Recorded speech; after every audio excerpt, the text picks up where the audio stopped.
And then I gotta take that mount off to get the radiator fans in there. And then fuel rail, EGR, already got a brand new one. Some hoses,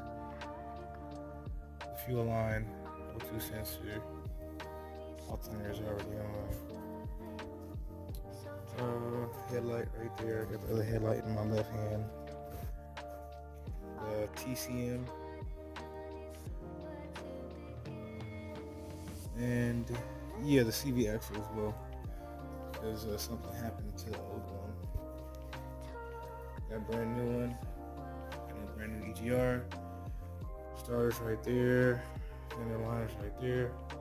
Got the cover, so teamed up battery, hoses, the other mount.